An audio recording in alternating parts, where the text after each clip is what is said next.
Ja, omenili ste v bistvu vse tri glavne vidike, na katere smo v klubu izjemno ponosni. Dejstvo je, da verjamem, da premalo ljudi ve, da je rokometni klub Krim 26. zaporedno sezono v Ligi prvakinj, kar pomeni, da smo v moški in ženski evropski konkurenci osamljeni s takšno kontinuiteto. In da, če se spomnim samo sredin ali pa klubov, ko smo mi osvajali, teh klubov ali delujejo na veliko nižjem nivoju ali pa so morda celo že ugasnili. Tako da to je absolutno ena stvar, na katero smo izjemno ponosni. Drugo je na razvoj našega podmladka. V letu 2013, ko sem se vrnila po krajši pavzi nazaj v klub, smo nekako postavili temelje za še boljšo in še številčnejšo bazo. Danes lahko rečem, da imamo izjemno veliko mladih rokometašic, tistih na osnovnih šolah, ki vadijo brezplačno, pa tistih v klubu, kjer imamo v bistvu v vseh starostnih kategorijah po eno ali celo dve ekipi.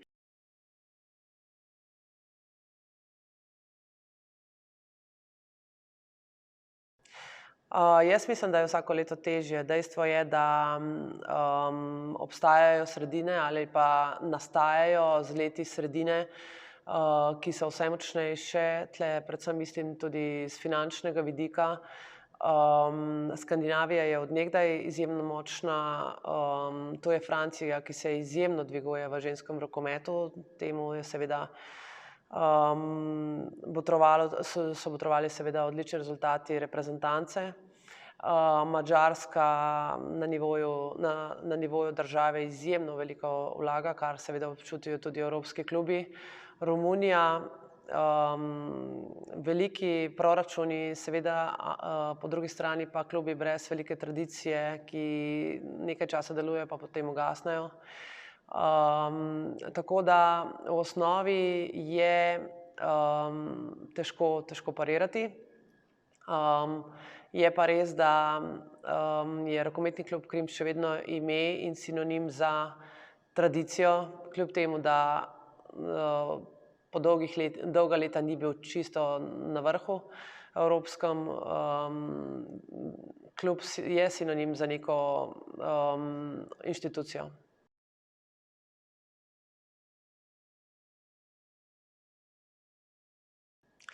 Ja, sezona je bila, če bi rekla zanimiva ali pa turbulentna, bi jo verjetno najlažje opisala tako, ampak po izjemno težkem začetku, kar se tiče tekmovalnega dela, ko rezultati nikakor niso stekli, ko je bil duh ekipe že načet. Sama smatram, da je delno pripomoglo k temu tudi zelo kratko obdobje za pripravo po olimpijadi in pa dokaj nova ekipa. In to oboje sta definitivno razloga, da je bil začetek sezone slab.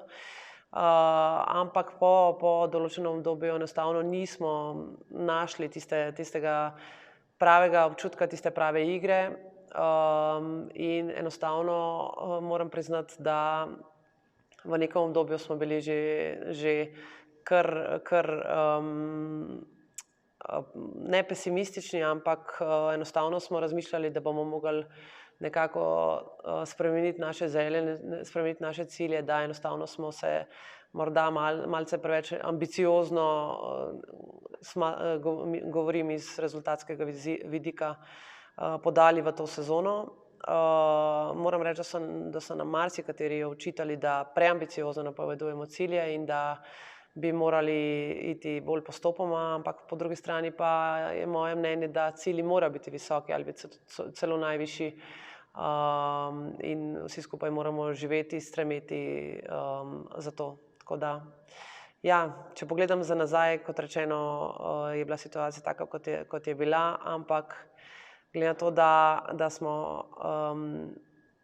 zdržali to, da smo uspeli priti čez izjemno težavno obdobje, Včasih imam občutek, in sem nas primerjala z velikimi prvenstvi, kajti morate vedeti, da nekatere največje reprezentance, kot je recimo izjemen primer je sigurno Francija, ali pa tudi nekatere skandinavske reprezentance v skupinskem delu ne kaže nobene velike forme, marsikdo jim napoveduje, v tej sezoni pa ne bojo posegle po stopničkah, potem se pa dvigujejo in to je tisto, kar sem jaz v letošnji sezoni parkrat rekla, ko sem se pogovarjala z našimi igralkami, ko sem se pogovarjala s stroko, da ne bomo mi letos ena teh velikih reprezentanc, ki se dvigne takrat, ko je to najbolj pomembno in v tem trenutku lahko rečem, da me je ta občutek zgleda kar spremljal, mislim, sem zadela s tem občutkom.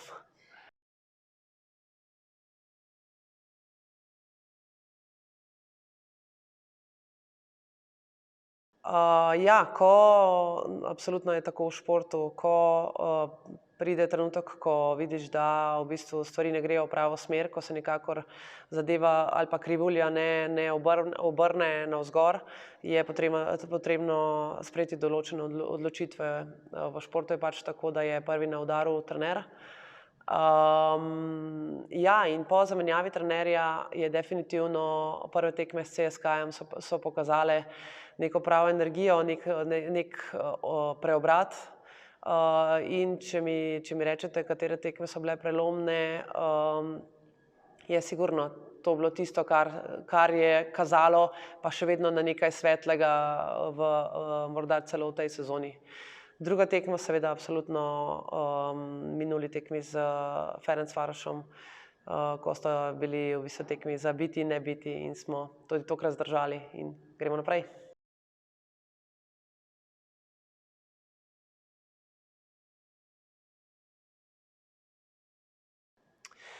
Ja, absolutno se mi zdi, da je odlična kemija med temi igralkami.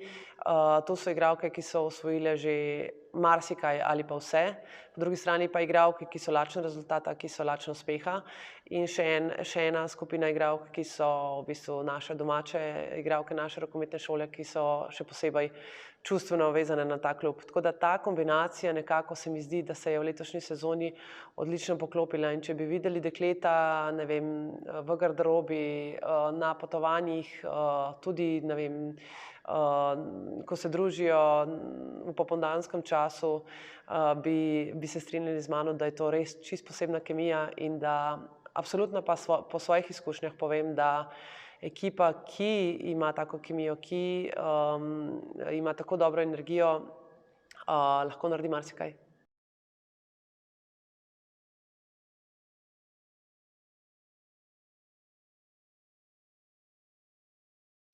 Ob tem, ko smo v bistvu uspeli v zelo kratkem času realizirati prihod teh omenjenih igralk, se je meni v mislih nekako pojavil rek sreča spremlja hrabre. Dejstvo je, da nismo obupali, dejstvo je, da smo verjeli, da že v letošnji sezoni gremo po svoji poti, po začrtani poti, pa kar bo, na kar se nam je takšna priložnost v bistvu odprla.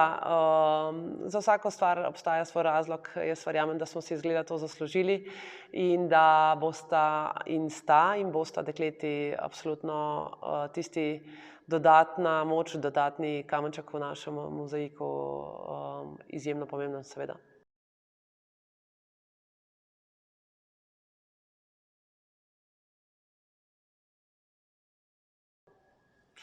Ja, moramo iti korak po korak. Dejstvo je, da je pred vrati aktualni evropski prvak, da smo se letos že dvakrat pomerili z njimi. Občutki so nekako mešani. Po eni strani smo jih v Ljubljani že spravili na kolena, po drugi strani izjemno boleče izgubili na Norveškem, ampak jaz sem človek, ki ne da sem sanjač, ampak verjamem, da moraš verjeti ali pa moraš stremeti k najvišjemu in jaz pravim, da gremo na Final Four.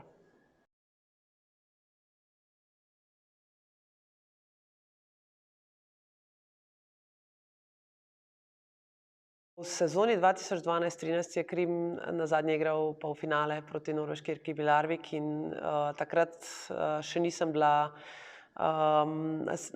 nazaj v rokometnem klubu Krim, ampak sem pa absolutno spremljala in bila tudi na tej tekmi, ko so Stožice spet, ko je rokometni klub Krim spet skorajda napolnil dvorano. In jaz verjamem, da je bila to ena izmed nekih prelomnic v naši zgodovini, ko je po dolgem času klub spet kandidiral za najvišja evropska mesta, uvrstitve. Dejstvo je, da se je od takrat format tekmovanja spremenil, da zdaj se že nekaj let seveda igra zaključni turnir najboljše četverice in da bomo v letošnji sezoni, oziroma ko se bo Krim uvrstil na zaključni turnir in glede na to, da je Budimpešta zelo, zelo blizu, verjamem, da bomo tudi tam lahko se počutili skorajda kot doma.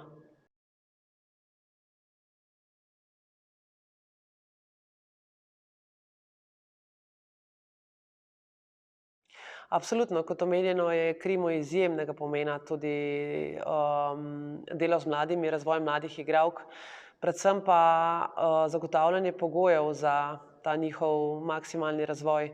Verjamem, da v klubu imamo odlične pogoje za delo, imamo odlične trenerje. Verjamem, da imamo dekleta, ki so sposobna ta njihova znanja črpati, da se razvijajo v pravi smeri. Nenazadnje imamo tudi veliko število reprezentantk mladih in absolutno verjamem, da je to naša prihodnost.